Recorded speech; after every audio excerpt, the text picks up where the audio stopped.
Morning super prime time లో ఈ సమయం వరకు నా ప్రధానమైన 6 బ్రేకింగ్ న్యూస్ మనం చూద్దాం. ఫస్ట్ బ్రేకింగ్ న్యూస్, ఫార్ములా ఈ కేసులో మరి కాసేపట్లోనే దానకిషోర్ స్టేట్మెంట్ తీసుకోబోతోంది ఏసీబీ.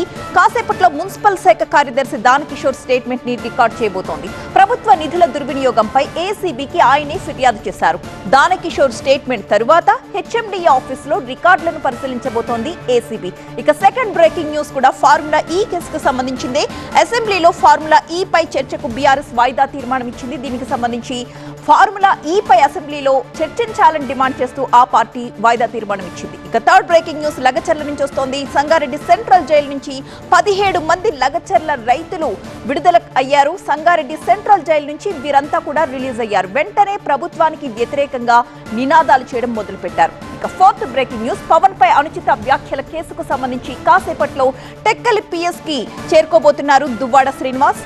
ఆయన పోలీసుల ప్రశ్నలకి సమాధానాలు ఇవ్వబోతున్నారు మరి కాసేపట్లో. ఇక ఫిఫ్త్ బ్రేకింగ్ న్యూస్, కాసేపట్లో ఢిల్లీ విజయ్ చౌక్ దగ్గర కాంగ్రెస్ ఎంపీల ధర్నా, అమిత్ షా క్షమాపణకు డిమాండ్. అంబేద్కర్ పై అమిత్ షా చేసిన వ్యాఖ్యలపై కాంగ్రెస్ పోరుబాట పట్టింది. ఢిల్లీలోని విజయ్ చౌక్ దగ్గర కాసేపట్లో కాంగ్రెస్ ఎంపీలంతా కూడా ధర్నా చేయబోతున్నారు. అమిత్ షా క్షమాపణ చెప్పాలని కాంగ్రెస్ డిమాండ్. ఇక సిక్స్త్ బ్రేకింగ్ న్యూస్, అమెరికాలో షట్ డౌన్ భయాలు తీవ్రతరమైపోయాయి. ప్రభుత్వం తీసుకునే రుణాల పరిమితిపై నిషేధాన్ని 2 ఏళ్ల పాటు తొలగించాలంటూ ద్రవ్య వినిమయ బిల్లులో ట్రంప్ వర్గం చేసిన ప్రతిపాదనల్ని అమెరికా దిగువ సభ తోసిపుచ్చింది.